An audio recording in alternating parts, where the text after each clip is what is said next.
If you're like the majority of people, you set New Year's resolutions, but you don't follow through on them. In fact, only about 10% of the people who set New Year's resolutions actually see them to completion. So you're not alone. But I don't think this idea of New Year's resolutions is entirely irredeemable. In fact, it can be quite powerful.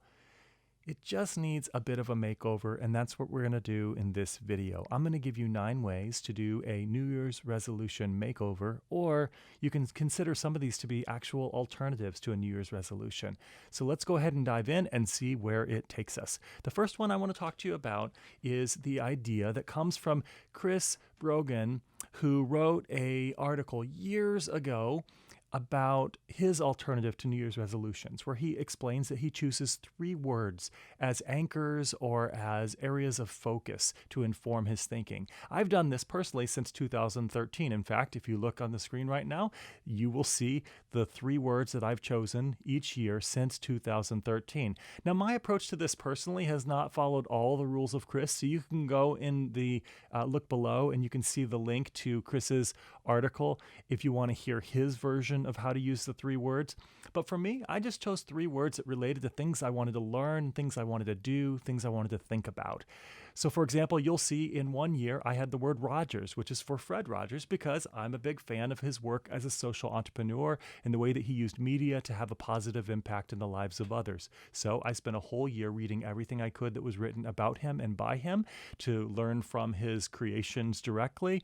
I interviewed experts on him, and I made it a year of research and understanding the work of Fred Rogers. You'll see other words on there that are quite different, that have a different focus and relate to some kind of area of personal growth or development. In fact, you'll see the word flourish, which came from a book I read by Martin Seligman, where he talks about the conditions under which people experience a greater sense of well-being. And he talks about this idea of a PERMA model. So people flourish whenever there's positive emotion, engagement, positive relationships, meaning, and a sense of accomplishment. And when those 5 are present in a person's life, they begin to flourish. So for me, it was a year focusing upon those 5 elements of flourishing. So the 3-word approach is one way you can do it. Now, other people, by the way, just choose 1 word, and they'll just make it their anchor word, their area of focus, a sort of strainer through which they sift the different possibilities and options for the year, and that can work as well. The second makeover or alternative to New Year's resolutions that you can try is to make a list of habits or behaviors that you want to develop over the year.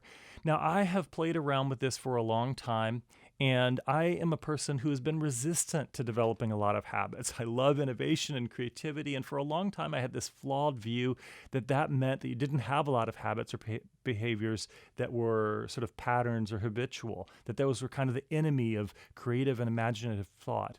I have turned completely, where I now believe that habits and rituals and patterns are critical to creativity and to productivity and just to a sense of well-being.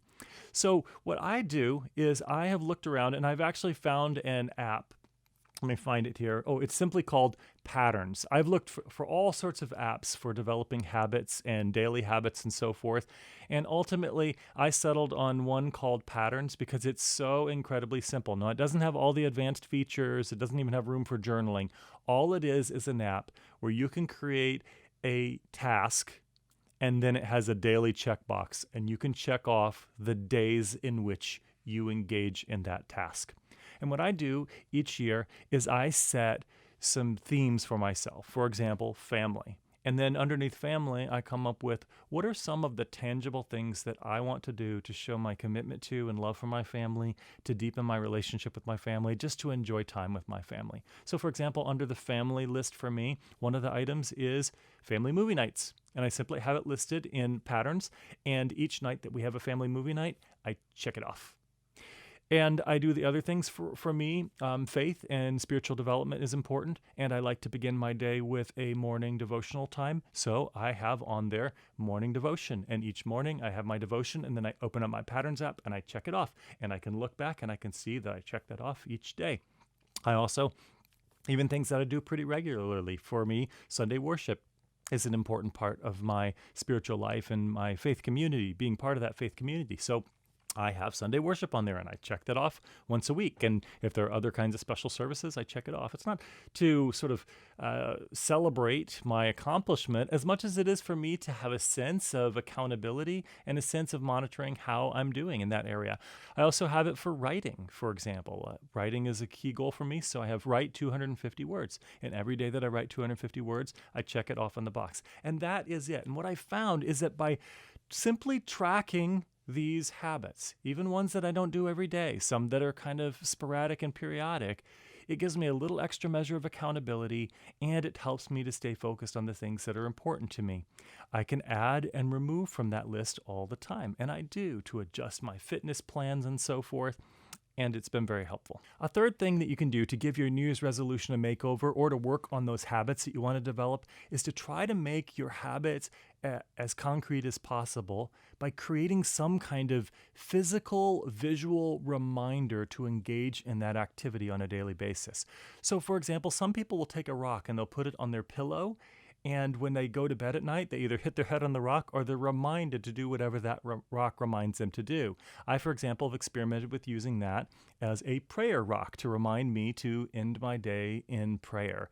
And in a similar way, I would take the rock when I would move it from my pillow and I would put it on the floor, and I'd either stub my toe in the morning or I'd be reminded to say my prayers in the morning as well. You can use that rock as a reminder to engage in any sort of habit. Some people might use it as a gratitude rock, and before they go to bed at night, they want to pause and to reflect on one or two things for which they're grateful. And when they wake up in the morning, maybe they want to begin their day by recognizing one or two things for which they're grateful. But that's just one. I have a list here of a number of other things that you could do. For example, you could put a gratitude note on your bathroom mirror so that when you look in the mirror each morning or each night or whenever, you're reminded to pause and to express your thanks for something. Another one you could do is put your shoes by the front door to remind you about your commitment to fitness or going running. You literally keep them there in a place where you see them or you trip over them or you have to move them and make a conscious decision to not go running. You could put a book on a pillow or on a place where you like to sit as a reminder to engage in the habit of reading. If you want to engage in savings, which, by the way, in one of the articles I read is one of the most popular New Year's resolutions is to save money. Well, children do this. Why not actually take a piggy bank or some other kind of reminder of saving money and put it somewhere central on your dining room table or something like that as a daily reminder for you to set aside a little bit of money for whatever cause it is. And maybe it's a daily thing that you do, maybe it's weekly, maybe it's monthly, but you have that visual reminder. You could have a coffee mug with some kind of quote or message on it that's a reminder and it ties to what you're doing. So each morning when you wake up and you have your coffee, you have that physical reminder. Or I actually do use my phone a lot, so I have a lot of alarms set at different times of the day, morning and night, so it doesn't interrupt in the middle of meetings and so forth. But these alarms are reminders to me to pause and engage in some kind of daily habit or exercise. All right, so let's go on now to the fourth one. A fourth one that you can engage in is a simple to-do list. Now, to-do lists can be pretty boring, but they can also be, at least for me, inspiring. And I consider them to be more like bucket lists. Think of it like your year-end bucket list, all the things that you want to have accomplished or done by the end of the year. Now, it might be something like, I want to write a book. It could also be something like, I want to see 5 sunsets.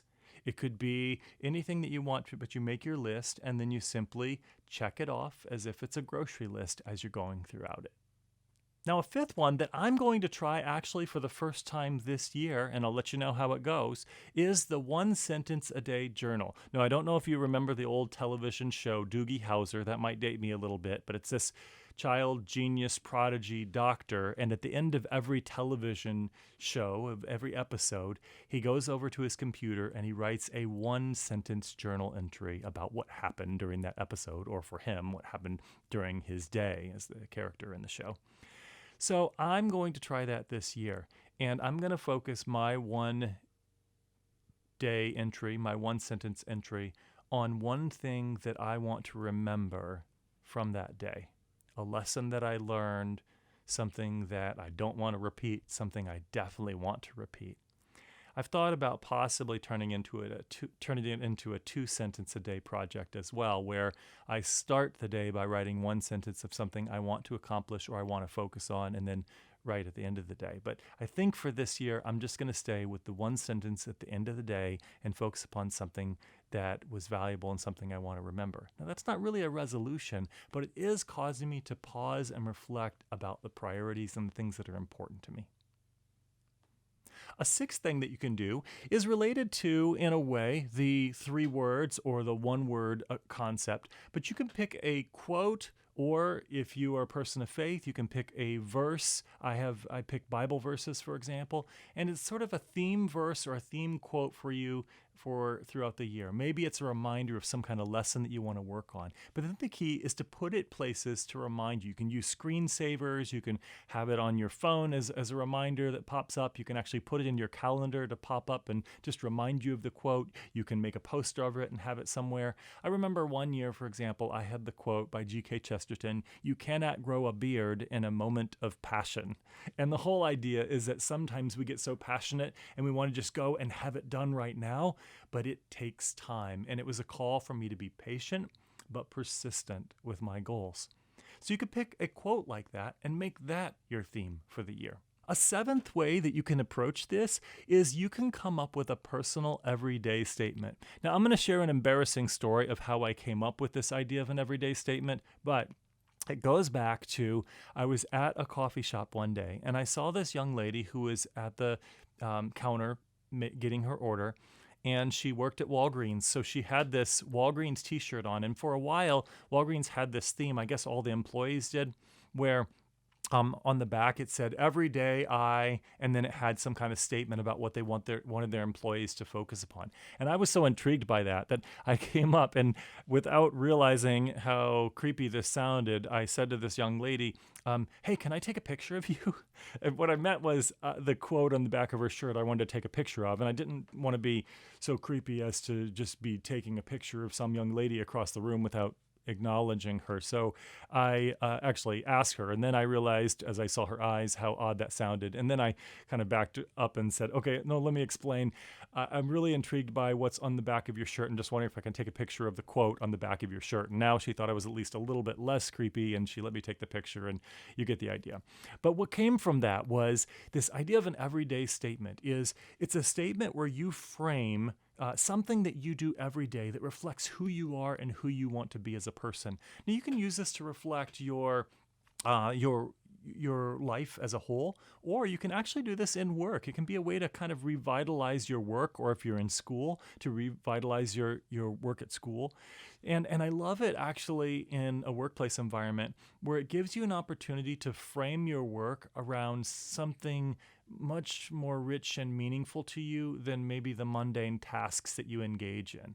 So, for example, if you work in sales, maybe you sell things to people, and you could say that. And that's direct and that's real. That actually happens. But the other thing that you could do is you could try to frame it around why are you in sales? Why is this meaningful to you? And maybe you say, every day I have an opportunity to meet new people and to help them explore whether or not this product could help them in their lives. And if that's authentic for you and that works, that's a pretty meaningful statement. And it frames your work around something that connects with your personal beliefs and your values, and it can be really meaningful. So you can use that everyday statement. You can write it out, remind yourself of it on a daily basis. And you can do it, again, it doesn't just have to be about the workplace. It could be about your life more broadly as well. All right, now we are on to number 8. And for number 8, I'm going to suggest something that I came across in a book by a guy named Bill Hybels years ago, where he introduced me to this concept of what's called a holy discontent. Or on a flip side, I'll talk about the idea of a haunting ambition. When you look out into the world and you see what's happening, is there something that is just impressing on your heart all the time? Like you are moved by what's happening over and over. And maybe you're taking action and maybe you're not. but it's something you care about and you just can't stop thinking about. It's the kind of thing you wake up in the middle of the night on sometimes, or maybe at least in the mornings and at night or when you have free time. It just keeps coming back to you. It won't let you go. Well, maybe that's a nudging. Maybe that's a prompting that this is something you're supposed to be paying attention to. It's something that's important to you, and maybe you have something to offer, even if you don't see what you have to offer at the moment. So acknowledge it. Pause and think about in your life, do you have some things that lead to this ongoing discontent? And it seems to be a noble discontent. You're upset about some kind of injustice or inequity or problem, something that's not helping people in a way that it could. And formalize it and write down what is that discontent and explain it to yourself. Or from the other perspective, a haunting ambition. In other words, something that you want to do and you keep wanting to do, and maybe when you self-assess, you realize that it's not just some kind of entirely selfish thing, but it's something that's noble, and it haunts you. And I don't mean haunting in a literal way. I mean that it just won't let you go. It just keeps coming back to you over and over again. So formalize that. Take some time, write it out, spell it out, and then the second part to this is come up with a plan on doing something every day related to your holy discontent. Even if it's writing a letter, if it is thinking about it, if it's saying a prayer, whatever it is, but something, you're going to commit to a 365-day challenge to do something, however small it is or however large it is, but something on a daily basis. And the last one that I'm going to offer, the ninth one, is you can create one or more life quests for yourself. And a life quest is something that I've come up with for myself. It basically comes from the idea of Hercules' 10 labors. And I was reading Hercules' 10 labors, rereading it as an adult. And I thought, I kind of want to be like Hercules and be challenged to go out on these quests and to conquer the Hound of Hades and to come back victorious. Of course, I didn't want anything as risky as trying to fight the Hound of Hades. But I thought about setting up things as quests, and I explain how to do this more in another video, and I have a link to it down below so you can check that out if this intrigues you and you want to figure out more. So that's it for this video. 9 ways that you can give your New Year's resolution a makeover, or you can altogether abandon the resolution and try one of these things out instead. Give it a try. If you give one of these a try, please let me know. Or if you have other things that you do that are valuable, go ahead and put those down in the comments below.